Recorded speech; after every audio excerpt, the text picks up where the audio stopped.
The Mariners tied up this series with the Tigers last night. Joe and I are going to talk about games one and games two and kind of the, I guess, dichotomy of both games. And then we're going to talk about our FanDuel favorites before talking about game three and the rest of this series. Thank you guys so much for watching episode 236 of the Hit It Here podcast, part of the Bleav Network and presented by FanDuel. And this is one moment. The Lombardi, Blaze, Rowan, Light Rail Guy, Not Drunk Enough Guy, Eli, Max, Dave, Jeff, JT, Matt, Liam, Keaton, James, Ryan and his parents, Gary, Kai, Yoel, Parker, Dylan, Ian, and Nelly. Episode of the podcast, as well as everybody that we met whose names we just didn't get that were high-fiving us along the way, and all the people that I spent watching game two with up in the stairwell.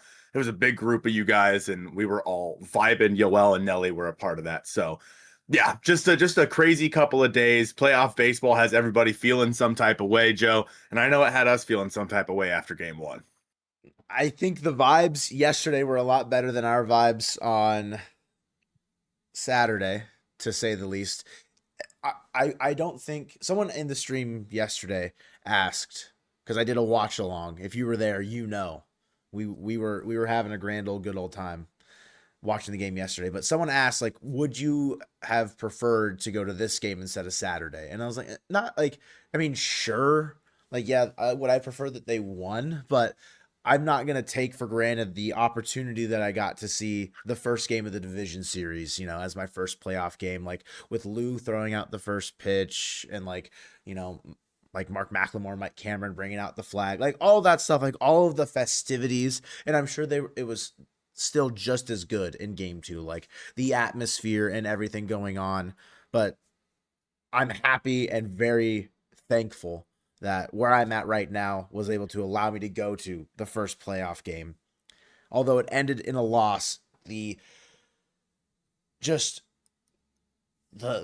tension in the air, that's what you crave when you think about exciting sporting events of like every single pitch. You're hanging on every single pitch, every single at bat. Like there's not a moment where you are not experiencing a heightened sports experience. And so like the only thing I could compare that to is Felix's perfect game. We had a half inning off every single inning because you don't care about the Mariners bats are doing necessarily. Like, sure, it was a low scoring affair, but like all you cared about was what Felix was doing out on the mound. In the playoffs, every pitch counts from both sides of the opposition, whatever, both sides of the game. Doesn't matter.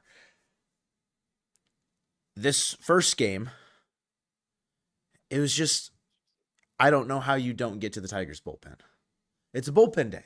They started Troy Melton and against the Guardians did not have a good outing. They recorded one out, gave up a home run to Rocchio and Bo Naylor, I believe. Maybe it was just Bo Naylor. Regardless, had a 10.8 ERA coming into the game one. And then the Mariners offense, 4 innings, 2 hits, 1 earned, 1 walk, 4 strikeouts for Melton. And they could have been back-to-back jacks from Julio and Josh Naylor. Julio obviously got the scoring started out to the J-Rod squad. Very, very cool. The first run scored in the postseason at home for the Mariners since 2001. Like, incredible stuff. I don't know how Josh Naylor's ball didn't get out. Like, it looked like he pimped it. And a lot of the underlying data would have suggested that he would have been able to hit through the marine layer, but unfortunately he did not. The Mariners offense in this game, it was just Julio and Cal. No one else on the team got hits. Julio and Cal, 6 for 10. The rest of the team, 0 for 28. You can't have that in a playoff game where every run counts. And the Mariners pitching staff, I think, largely did their job. Like, there's a couple hiccups where George Kirby doesn't throw the fastball up to Kerry Carpenter. Granted, George Kirby shouldn't have had to pitch to Kerry Carpenter a third time regardless. And we see that change in approach work out in game 2. And it's weird how that happens, right, Colton? But we'll get there. And then obviously Carlos Vargas. But this game, you never should have seen Carlos Vargas. the amount of momentum swings that you got from your pitching staff with big outs from Gabe, big outs from Matt Brash, 2 huge scoreless innings from Andres Munoz, and you go out there and put up zeros. Yeah, against a Tigers bullpen that last postseason was one of their bright spots. It's just, it hasn't been the same this year, but of course, when you get into the postseason, nothing, you wipe clean. Like it's a blank slate for a lot of teams, and 3-2 loss to the Mariners in game 1 is how it would end up, because Carlos Vargas simply just had to pitch. And, it's not the play stupid games, win stupid prizes kind of a situation, but it almost is. That might be the best way to describe it. There were a lot of mistakes in this game, and there's a lot of blame to go around. The only people that don't have blame is Cal and Julio. Everybody else has a ton of blame, including Dan for being a dumbass and not going to Gabe Spire versus Kerry Carpenter. The writing was on the wall. You guys have heard it by now. Carpenter was 4 for 8 with 4 home runs versus George Kirby. Kirby, his third time through the lineup, was giving up an OPS over 900. And not only did he pitch to Kerry Carpenter, but he also pitched to 2 more batters after that. And he was pulled like 5-10 pitches later. Really? You were worried about saving the bullpen for 10 pitches? Mm-hmm. The dumbest possible thing Dan could have done. Yeah, George's pitch sequencing there maybe wasn't the best, but that's also a ball that you don't expect to get hit out with how high it was above the zone. And Carpenter, professional hitter, he was able to get to it. He sees George well. He himself said that after the game. He sees George well. In this game, frankly, Dan Wilson got outmanaged. It was his first playoff management experience. It was AJ Hinch's 61st playoff game. Straight up, he got mismanaged. You could even see it on AJ Hinch's face. There he had like this little smirk on his face after Carpenter hit the homer. He's like, yeah, everybody saw it coming except for apparently Dan Wilson. And listen, Dan is going to go through some learning curves. Absolutely. That one was about as black and white as it could possibly be. Mm-hmm. And somehow Dan let it happen. Now, I don't want to go too much further here. The Mariners' offense was pitiful. You could see that our boy Dan learned from game 1, because in game 2, in practically the exact same situation, Kerry Carpenter coming up. I believe there were 2 runners on this time.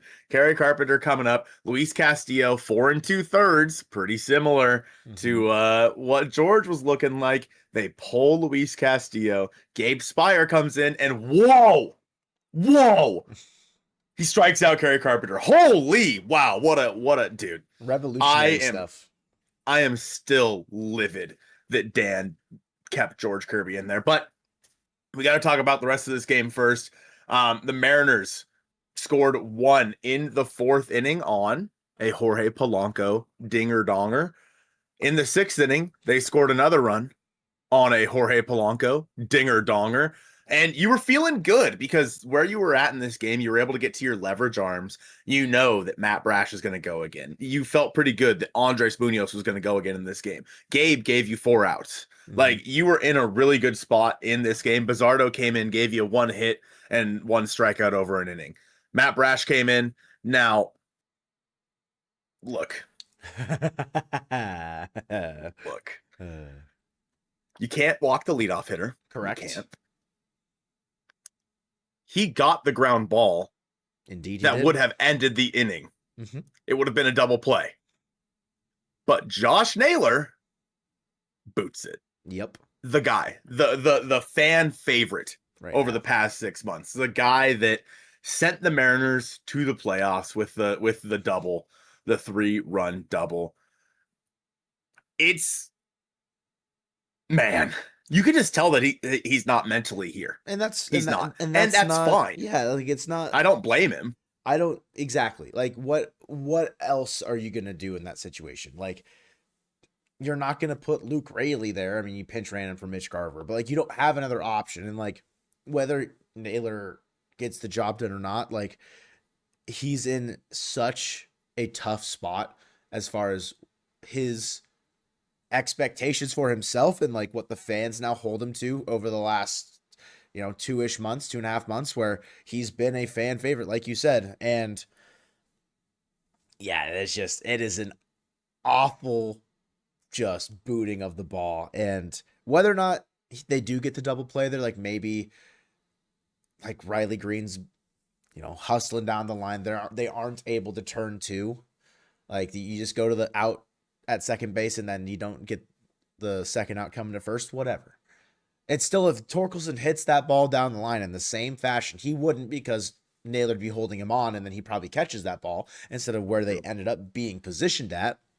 But regardless, say like Torkelson hits a double elsewhere and Riley Green scores, it's only a 1-run situation. It's not a tie game. And yeah, it was the vibes deflated real hard once that happened. I mean, Brash struck out the side. All the outs that he got were via the strikeout. The Mariners pitching staff struck out a ton of Detroit Tigers in this series. And that's something that I've kind of honed in on going into this series.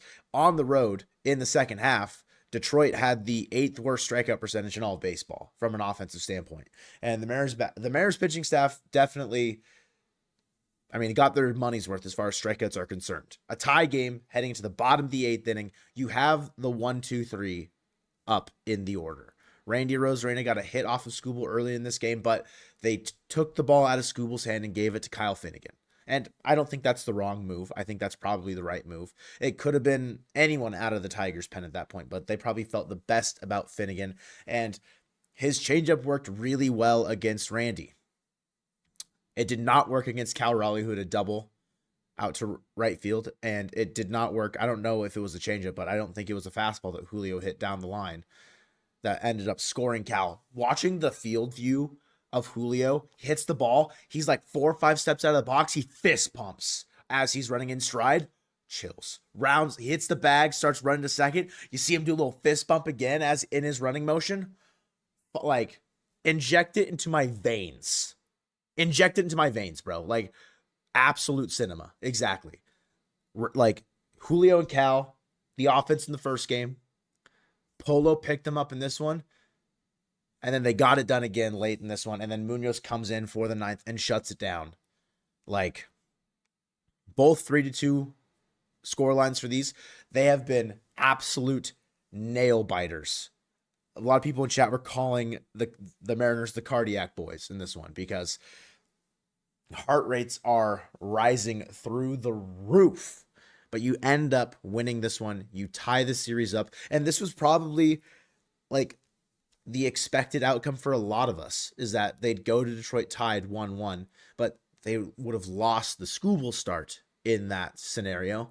Instead, maybe you flip the momentum on its head, and now you've got a series tie heading into Detroit, but you won the most recent game. You do not lose any momentum. In fact, you've gained a ton more by beating the best pitcher in the American League for the 3rd time this season.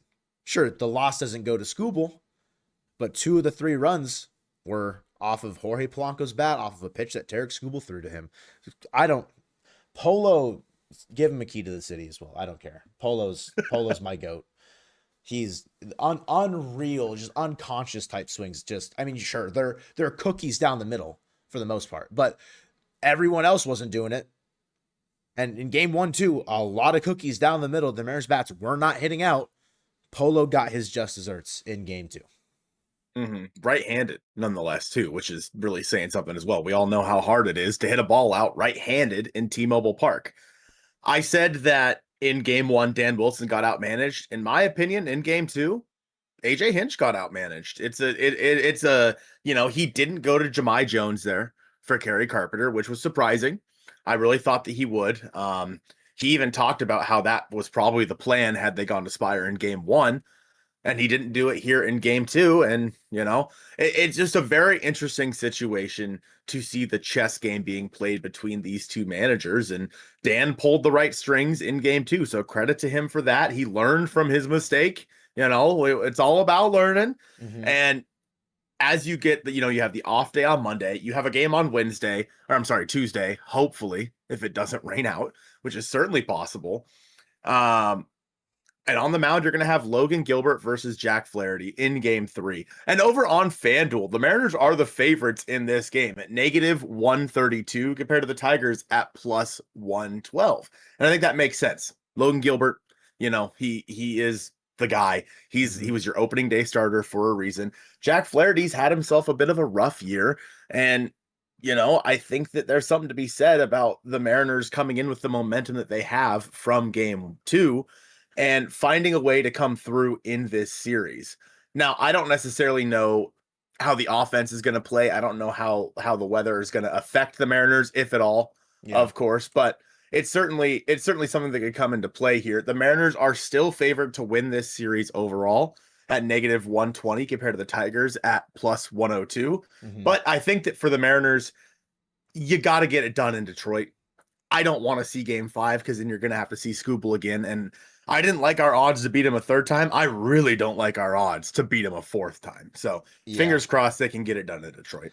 And I think something that I mentioned was the moves and counter moves of not starting Logan at home is you get him on the road with the chance to either A, sweep the series in 3, give yourself a 2-1 lead if you go in tied, or you're holding on for dear life. You need a big Walter start, and you start the reverse sweep conversation in game 3. But regardless, Logan Gilbert, it seems like that gamble, if you will, might help pay off in the end in terms of not starting him at home and not going with your obvious guys. And something that I love in this game, Mariners pitching staff, like I mentioned, has been striking out a ton of Tigers batters. Less so in the second game. First game, I mean, they struck out, I think, like 17 of them.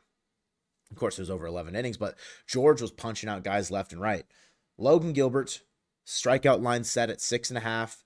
I'll take the over there. -104. I like the over 6.5. Of course, it can get a little tricky with the leash that these guys have. So pitcher strikeouts is definitely a riskier play, but I like Logan Gilbert for his strikeout line specifically because Logan's a guy that if he's in a groove, he can strike out. I mean, he struck out 10 in like 5 1/3 like earlier this season. Like he's a guy that if he is in a groove can, just find strikeouts just bunching up all at once. Like he's just retiring guys left and right via the strikeout. Something that I thought was hilarious. Don't do this. Don't. There is a to hit 3 home runs prop. It's literally a donation. Cal Raleigh at +15,000.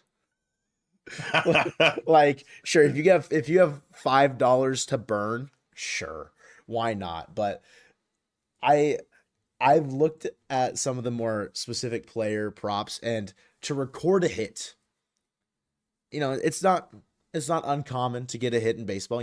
It is, though, a sport where we do celebrate people that fail 70% of the time. Julio has the best odds, and playoff Julio's been piping hot. He's at -290 to just record a single hit in this game. You go down to record 2+ hits where you get into plus money odds at +185 for Julio. If there's a guy that can take over a series, it seems like Julio's one that is well on his way to, if there was an ALDS MVP, maybe the Smooches Bro MVP of the division series, Julio could be on his way. Obviously, Polo's name's in that conversation. A guy that, though, is due for the Mariners, absolutely due, is Eugenio Suarez. Rough at-bats. Plenty of rough at-bats. But Gino has struggled since being acquired by Seattle at home. A WRC plus of 40, essentially. On the road, it's like 162 or 152. I can't remember off the top of my head. Gino on the road has been an absolute monster. And he's currently sitting at +540 to hit a home run in game 3 off of Jack Flaherty. I think if I were to take anybody on the Mariners to hit a home run, not even Cal Raleigh, I'm taking Eugenio Suarez in game 3. I like that. That's a good shout. I would love to see Gino kind of come through in a big moment for the Mariners because, he's been a fan favorite for quite some time, and unfortunately, it just hasn't worked out for him since he came back. So I'd love to see him come through. Imagine yesterday, Joe, that you had gone on FanDuel and were like, "Yeah, Jorge Polanco to hit 3 home runs. Why not? Why not?" And then he hits 2, and you're like, God. Wait a Oh minute. no. Now wait a minute. With like, half a game left, he's probably gonna get 2 more ABs. Yeah. Like, whew, man, He's at plus 75,000. So to hit pretty a home run? to hit 3. Oh, yeah, to hit 3. Yeah. Yeah, and why not? Maybe Polo's gonna stay hot. Ride the Who hot knows? hand. But talking about game 3 again, it is Logan Gilbert versus Jack Flaherty. On the year, Gilbert has a 3.44 ERA with 173 strikeouts. Flaherty, to his credit, a 4.64 with 188 strikeouts on the season. The Mariners have faced Flaherty once this year. In 5 innings pitched, this was during the sweep in Detroit, mind you. In 5 innings pitched, he gave up 4 hits, 2 earned, and 2 home runs in that game. 7 strikeouts as well. So, not a bad start, not a great start. Couple of solo home runs that got to Jack Flaherty in that one. And I think that for the Mariners, they need to get to him. They need to get to him early because, again, the more you see the bullpen for the Tigers, the more hittable they're going to become. And yes, that works both ways. So, like, obviously the Tigers have seen Andres Munoz for 3 innings now.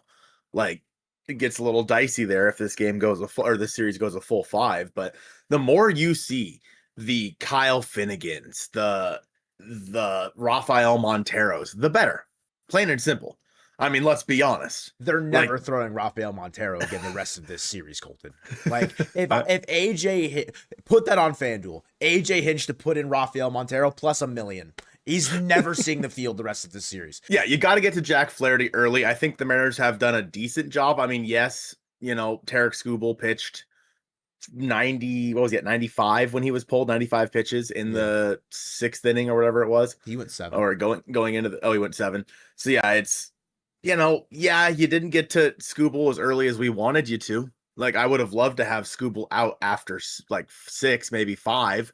Yeah, but the at-bats just weren't there necessarily all night long. Versus Jack Flaherty, he's obviously not as good as Tarek Skubal. You can probably work some at-bats off of him, get some hard hit baseballs off of him, and I feel pretty good about the Mariners being able to get to Jack Flaherty. With the off day, I really don't know if bullpen utilization or usage, outside of just seeing them more and getting more comfortable against them, I don't think it would have a huge effect on game 3, because with the off day, everyone should be available in game 3 for either side, in my opinion. Like, yes, Munoz is gone in both games and he's thrown 3 innings. He's still available in game 3, in my opinion. And with Flaherty, he's already pitched this postseason. He went 4 2/3 against the Guardians, 3 hits, 1 earned. He struck out 4. That would probably be, outside of his 7th inning start against the Mets last postseason when he was with the Dodgers, that'd probably be his 2nd best line of the postseason last year. He got roughed up a handful of times. 3 innings, 8 hits, 8 earned against the Mets last year in game 5 of the championship series. 1 1/3, 4 hits, 4 earned against the Yankees in the World Series. Like, Flaherty, he's been roughed up in the postseason in the past. And yes, he's a veteran with experience. Maybe that's why they're going to him instead of Casey Mize, which Casey Mize has been confirmed for game 4. Maybe you like the veteran versus Logan, who is entering veteran territory himself amongst this Mariners pitching staff. Outside of Luis, it is Logan, who is the next longest tenure, obviously, and has seen the most innings. And to Logan's credit, he is the guy. Like, he was the opening day starter, like you mentioned, not the year that he wanted, specifically not the year he wanted on the road. And that's where we find ourselves, is Logan having to start on the road, and he needs to be a playoff riser in this situation. He has to live up to the expectation of, yes, I am the tall man. I am Walter. I need to go out there and throw 6, strike out 10, and limit hard contact. And the Tigers offense in the second half, they put up a 114 WRC plus at home. So, it's above average. Every single team in this postseason is going to be better at home than they are on the road. It's not often you're going to find a team that is the road warrior-esque, but the Mariners offense, we know how hard it is to hit in T-Mobile, and the last couple games at T-Mobile in this series, offense has been pretty quiet. If the Mariners offense, who put up a 107 WRC plus on the road in the second half, can come in guns ablazing, firing on all cylinders, you're likely without Josh Naylor in this game. I have to imagine labor's being induced today or during the travel day, and Josh Naylor's in Arizona. We haven't heard anything, but since we haven't heard anything, I don't know. But I'm fully expecting Josh Naylor to not be in this game 3, and we'll see. We haven't heard anything, and of course, by the time this comes out, it's probably outdated. But your lineup with Naylor against Jack Flaherty is infinitely better than without it. Of course, his at-bats haven't looked all that promising this postseason either. But again, not many players on the offensive side of the ball for the Mariners have looked very good offensively. It's about now going into Detroit. You're not really backs up against the wall, but you have an opportunity to, hear me out, seize the moment. And this is about as good of a moment as you're going to get the rest of the series with your theoretically best pitcher that you have available going up against the guy who has an ERA over 4 on the season, who, of the pitchers on the Tigers pitching staff, gave up the most hits at home among all Tigers pitchers. Yes, he's a starter. There's only a handful of pitchers that probably could have given up more hits than him at home. But he's giving up an OPS over 700 at home this season. You need to be able to take advantage of that and do damage against Jack Flaherty. Like you mentioned, get to the bullpen early, wear them down, and make that next game all that much easier, where you're facing Casey Mize, who, again, is good, but he's no Tarek Skubal. You're not going to see another start out of the Tigers in games 3 and 4 of 7 innings, 2 runs, 9 strikeouts. They are not pitching 7 innings unless you have the absolute worst at-bats against them. And I don't foresee that happening. I really don't. Yeah, I think that you're spot on. I mean, again, between Mize and Flaherty, I think the Mariners should be able to get to him. I think those are guys that the Mariners can handle. And with Logan on the road, I mean, admittedly, his starts on the road haven't been fabulous this year. He's got a 261 batting average against on the road. He's given up an OPS of 767 with an ERA of 4.74. Not great, but sometimes guys step up in big moments. And just because, like, again, talking about the postseason, you have to flush everything from the regular season. And Logan in this game, I feel confident that he'll be able to come out of this one, sit with a quality start, basically. And that's all you can ask for in the playoffs. Let's talk a little bit about game 4, Joe, because you mentioned Casey Mize on the mound. For the Mariners. More than likely, hasn't been announced yet, more than likely, it is Bryce Miller, if I had to guess. Yeah. Bryce Miller on the bump, maybe Emerson Hancock behind him, or something of that nature. If the Mariners lose game 3, and you have to go into game 4 with Bryce Miller on the bump, I'm not feeling too good about that, Joe. That's where you find yourself in a tricky situation. Is why you have Logan start game 3 is it gives you the best opportunity to go in game 4 with a clinch scenario, a clinch situation. If you win, you move on. You're not really in the do or die situation in game 3. And so having Logan start that game gives you the best opportunity to not be in do or die for game 4 either. If they lose, because we can't just not talk about it, and they have to start Bryce Miller, yeah, you're not feeling good, because Bryce Miller has been a shell of his 2024, even 2023 self in this season. And of course, injury has hurt him. It's part of the game. I don't think that there's a positive outlook for game 4 if you lose game 3. You know what I mean? Like, it's an uphill battle. And did the Mariners have that? Did we have that same conversation about game 2? It was an uphill battle against Tarek Skubal. That's an uphill battle where you have to push through some sort of impediment. Game 4, the struggle for you is not who you're facing. It's who you have to put your trust into. And that's a bit harder of the inhibiting factor that you have to like try and like process as a Mariners fan and as the team on the field is, okay, we know Bryce hasn't been his best self. How are we going to put ourselves in the best position to win this baseball game with Bryce Miller likely throwing 3 to 4 innings? Because the leash on him in game 4 is going to be tight. It's going to be short.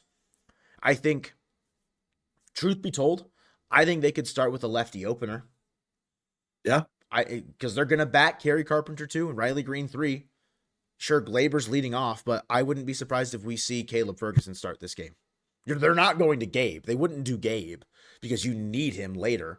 But a Caleb Ferguson or even a pitcher who has really good stats against left-handed batters out of the bullpen. I don't know who it is off the top of my head, but someone like that, just to throw an inning to get through the top of the order, have Bryce settle in the 5, it's still the middle, but you're looking at what the Tigers have rolled out of. Spencer Torkelson batting 4. Who's batting 5th for them? Who's been batting 5? Why is it escaping me? It's not Dingler. Dingler's batting 6. I don't know. Why is that escaping me? Carpenter, Green 3. Colt Keith. Right, because he just came back. Yeah, another lefty. So they've gone righty, lefty, lefty, righty, lefty, righty, lefty, righty, lefty. Like you're getting 2 at the top of the order, at second and third. I think starting Caleb Ferguson isn't a bad idea for game 4, and then having Miller come in the second, work innings 2, 3, and 4. Maybe if you can, he's efficient, have him go a 5th, turn to Emerson for 2 innings. If he's able to give you 2 good innings, I think George Kirby could be available in this game. Like if you have an opportunity to win this game, I think George Kirby can pitch. You have a day off after this one, and then Luis starts the other game against Skubal. Like they both go on short rest is where my head would be at, and Logan is available out of the pen for game 5. Like this is a situation where all hands are on deck. And with the injury to Wu and the way you have to piece together this pitching staff for the remainder of this series, you have to win to move on. And I don't know if that, like, I think I've been very alone in the sentiment of throwing George in game 4. A lot of people saying he needs to be the starter for game 5. But if you don't have better options, of course you're not throwing George against Kerry Carpenter. But like if you get towards the bottom of the order where it's you're leading off an inning with Dylan Dingler, and then you go to McKinstry, and then you have Javier Baez. Like that's a fine spot for George to pitch in the 7th inning, in my opinion. But in that same vein, if you've been good enough up until that point, you don't need to, where you can then go to the rest of your bullpen who have been good the entire series so far. It's been a rough walk and a pass ball from Carlos Vargas and a ball that he almost caught from McKinstry back up the middle. And then from Matt Brash, a leadoff walk, an error by Josh Naylor, and then a good piece of hitting to punch the ball the other way by Spencer Torkelson. Like that's been the blemishes for the bullpen in this series. And game 4 is a tricky one. It's a tough one to navigate. We'll see what Dan Wilson's made of in that game for sure. Dan Wilson is going to earn his check in game 4 either way, because if they lose that game, right, and say they're eliminated or they're going back to Seattle for game 5, the amount of growth that Dan Wilson probably would just see from that game from a managerial experience and from a managerial standpoint will hopefully help fine-tune the rest of his managerial career, should it be as long and fortuitous as we're imagining with the way that the first season has gone and how much trust the organization has put into him, right? I am extremely nervous for a Bryce Miller bulk outing because it hasn't been pretty for the large part of this season. But if the way that he's talked about, if I'm just needed for a short amount of time, I can just go out there and let it rip. And after game 1, Shannon Drayer posted that he was not available out of the pen, out of the bullpen in that game when they were going into extras. That's just signal virtuing that we are starting him in game 4, or he is expected to pitch multiple innings in relief in game 4. What do you think of starting the game with an opener as opposed to going with Bryce Miller for game 4? I mean, I don't hate it. I mean, I hate the idea of it being Caleb Ferguson, but I don't Yeah. hate it. You know what I mean? I think it makes some sense. Obviously, the Tigers did it with Troy Melton, although he is more of a traditional starter than, say, Caleb Ferguson is. But yeah, I don't know. I mean, it's definitely something that you could do to get through the tough part of that order. Turn it over to Bryce or even to Hancock at that point, and just let them throw versus, you know, maybe the 5, 6, 7 guys for the first inning or whatever, and figure it out from there. Like you mentioned, everybody should be available. I mean, everybody's basically available every single day anyway. That's what Dan said. He's like, sorry, it's that time of year where you have to be ready every single day. And that's the way it should be. I don't care how many pitches Andres Munoz threw in game 1. If he's needed in game 2, you throw him in game 2, and that's what Dan did. Mm-hmm. Bryce Miller on the road this year. I mean, believe it or not, his ERA on the road is actually better than his ERA at home. He's got a 5.56 on the road compared to a 5.8 at home, both in 9 games. So, you know, do with that as you will. And ultimately, I think a lot of the runs that were scored on Bryce was that Philadelphia start, if I had to guess. And so, you know, maybe there's something about Bryce on the road there. He's figuring some stuff out. But yeah, it's going to be a tough one. These next 2 games are going to be really important for the Mariners offense to get going. We need to see them Toronto Blue Jays it in one of these 2 games. Like for my blood pressure, for my heart health, for anything, we need them to score a bunch of runs. I'll be the first to tell you, I, going into game 2, felt physically sick. Ill. And I don't know if I was physically ill or not, or if this was nerves, if this was, you know, standing for 9 innings, exerting so much energy just to have to go to work and then go to the game too. I don't know how much more of that I can take, and we're only 2 games into the postseason, dude. So please, for the love of God, Mariners offense, come through, score some runs over these next couple of games. Don't even bring it back to game 5. Just win the next 2. I don't want to go to game 5. I don't. So win it in 2, win it in the next 2, and it's all kosher, baby. It's all kosher. We will have another podcast coming out right before game 5. We're going to record that on Wednesday. You look like you have something to say. No, just saying, assuming it gets there. Like, the next podcast you see from us will be after game 4 in whatever capacity that means. So expect a podcast on Thursday.